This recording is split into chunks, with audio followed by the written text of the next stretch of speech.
Nós estamos aqui com a professora Lúcia Helena, que vai dar uma palavrinha a respeito das especificações das novas normativas das redes sociais. Professora, eu queria que você iniciasse falando um pouquinho mais do que é censura. É referência do Estado, né? Quando o Estado ali interfere nas questões que envolvem as liberdades, e aí faz, né, toda uma menção da desaprovação, interferindo nessa possibilidade de se atuar livremente. O Brasil, ele é um país que passa muito tempo online. 84% da nossa população tem conta em alguma rede social e passa pelo menos metade do seu dia em alguma dessas plataformas. Só em 2022 foram registradas cerca de 293 mil denúncias de crimes de ódio em esferas como preconceito, misoginia, neonazismo e outros casos.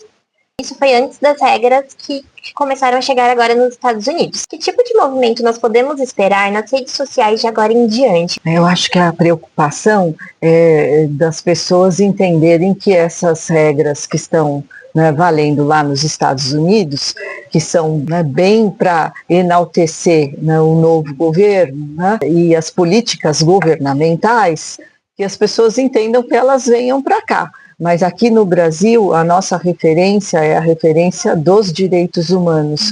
E eu acredito que nós tenhamos que ter essa regulação, né, aqui no Brasil o mais rápido possível em favor dos direitos humanos, porque realmente é uma realidade que assusta, porque mesmo com todos os filtros que existem, né, e limites constitucionais que não se confundem com censura, porque a censura é algo que vem previamente, né, determinando ali, né, que tipos de conteúdos você pode, né, ou não pode ali manifestar o pensamento.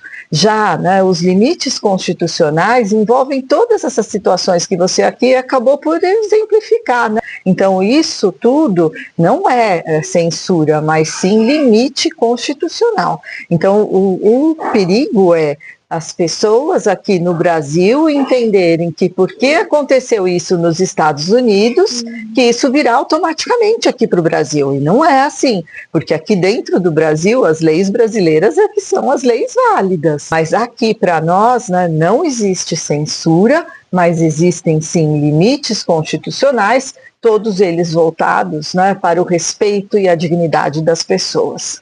Muito desse movimento que nós estamos vendo nessa desculpas que eles estão usando de censura e liberdade de expressão está sendo muito apoiada para os donos dessas grandes redes sociais. O Mark Zuckerberg usou de palavras que ele estava muito preocupado com como os moderadores, jornalistas contratados por aquelas grandes big techs estavam fazendo a filtragem do conteúdo.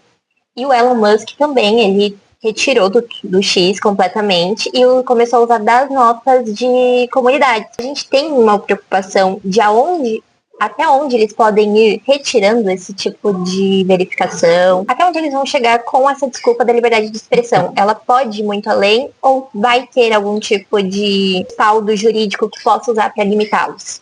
Nós não podemos, né, achar que isso vai só ter bons resultados, porque não vai, né? A gente já está vendo algumas movimentações bastante significativas internamente mesmo ali nos Estados Unidos, chegando inclusive na Suprema Corte com algumas manifestações. Agora, aqui no Brasil, o receio é, né, de pessoas, né, mal informadas, né, e porque a gente sabe que essas pessoas ficam só nas suas respectivas bolhas algorítmicas e elas recebem só as informações que são as do seu interesse e elas replicam somente esse tipo de informação. Então acho que o perigo é esse, né, dessas pessoas entenderem que aqui está a mesma coisa, né, e que isso tudo é válido e não é, né? O Brasil tem um compromisso, não só internamente como internacionalmente, né, com os direitos humanos. E isso deve prevalecer.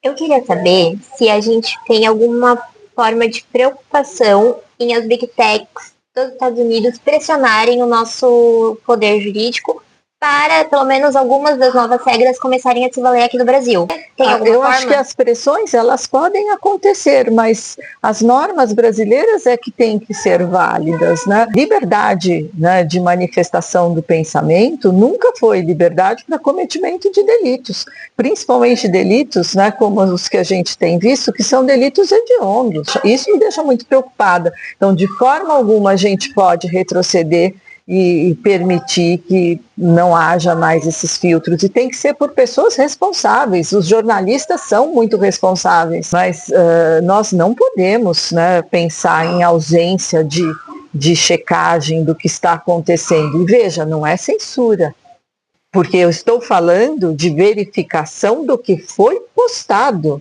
Eu não estou falando de proibição, estou falando de verificação do que foi postado. Então não é para a gente ter, né, esse tipo de retrocessos mesmo, né? O vale tudo não dá certo.